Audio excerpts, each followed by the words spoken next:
I've been here 17 years. I've always loved being a part of New York-Presbyterian Hospital, and it's been a major part of my life as an IVF and infertility doctor, and some of the fascinating things that we can do. The medical care that we deliver is just incredible. But all of a sudden, it all got flipped around, and all of a sudden, it saved my life. One minute I'm, a physician, the next minute I'm a patient. It was normal Monday. I'm sort of just doing my regular job. At the time, I was doing embryo transfers. Evidently, I went into the lab and basically just fell straight down on the ground, hit the embryologist, and hit the ground. So I actually was calling over to the lab. I had some questions for Dr. Spandorfer on some patients, and they were like, he passed out. And I was like, well, what do you mean he passed out? Is he okay? And then the next thing I know, they dropped the phone and they stopped talking to me on the other line, but I could still hear the phone. It must have been hanging. I heard them scream, call rapid response. And I heard the overhead saying cardiac arrest in M8 and went to the elevator where I found 3 anesthesiologists standing chatting, and the 4 of us got to the arrest to find Dr. Spandorfer on the floor in the lab. One of the nurses, Jackie, who works very closely with him, yelled my name out, and all I heard was, "Joe!" and I knew something was up, and Jackie and I just looked at each other and we ran. The 3 of us ran across York Avenue. We ran up 8 flights of stairs. And then my fellow comes running to me and he goes, "Oh, they're calling for cardiology emergently." And then he goes, "It's one of our own." So I'm like, "Let's go." So we ran all the way over and up to the 8th floor. We were panting when we got there. And we just saw everybody. MICU, the residents, anesthesia, EMS was there, the nurse managers. And it was like a melding of a family that had come together to really help one of our own. We clearly were not sure that he was going to make it because as physicians we saw his condition. And needless to say, it was one of the perhaps worst times that I've ever experienced as a physician. We were really concerned that we were going to lose him. Frankly, some of us cried on the spot. I was actually talking to him saying, come on, Steve, respond, get going. The looks on every one of our physicians' faces was just incredible. There was deep emotion in that room. It's never routine, an emergency like that, but much more stress knowing the person we're all working on. But we worked together as a team, we did the best we could, and we kept on going. We were very, very persistent. We never give up. Especially for a young person, we want to do everything it takes. And we got him into the elevator, to the M elevator, and then in the elevator, he regained his pulse.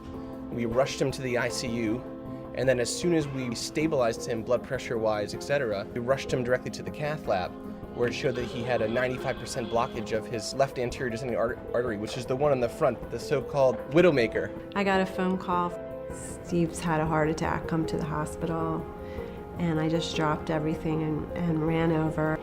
And they told me that it was touch and go, and I called my husband's parents and told them to come right away, and I called our kids. And the really scary thing at first was that even though we got his pulse back, this was after 45 minutes of a cardiac arrest. The tough part is talking to the family and saying, yes, we got him back, yes, we fixed the problem, meaning the blockage, but we have no idea if he's going to wake up, and if he wakes up, what he's going to be like. I got here sometime in the night, and I sort of just went in his room, and he was just unconscious. It was very scary. Never seen anything like that before. The whole experience, in a lot of ways, is very surreal because he just went from being perfectly healthy to us not knowing if he was going to make it. We used a technique called therapeutic hypothermia, where we cooled him for a couple of days to protect the brain while the heart recovers. Dr. Spandorfer still was having recurrent episodes of ventricular fibrillation. The first night when I was there, everything went silent and the nurse said, "We need a doctor," and I didn't know what happened, but I was with my mom and we ran out of the room, and then when we came back in, they told us that they had to shock him again. And so at a certain stage, we worry that the heart that continues to be under the strain and arrhythmias becomes acidotic and more problems arise.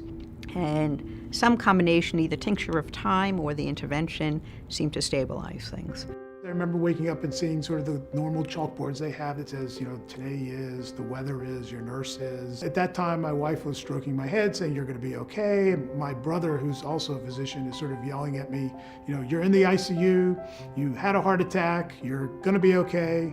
It was a lot to process. But yet on the other hand, I sort of knew where I was and was in familiar ground and had people around me that I knew and sort of felt like I'd be okay. You know, I can't imagine what my wife went through, you know, and sort of every day, you know, not sleeping, calling the hospital, is he alive? I mean, how do you do that? It was just total shock. I mean, you just never think that that could happen to you or anyone close to you, and then it does. And you know, my daughter saw me code. It's not something a child should see. Yeah. I just feel like the luckiest person in the world to still have my husband. You know, I am.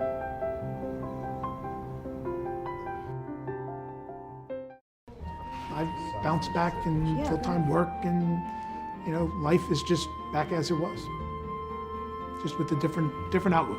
Hi. How are you? Good, how are you? Good to see you. Good to see you. Good to see you. His recovery was really quite wonderful. So the fact that after that long arrest and a couple weeks in the hospital, he was back in the practice, seeing 30 patients a day, is amazing. Congratulations. It's totally amazing.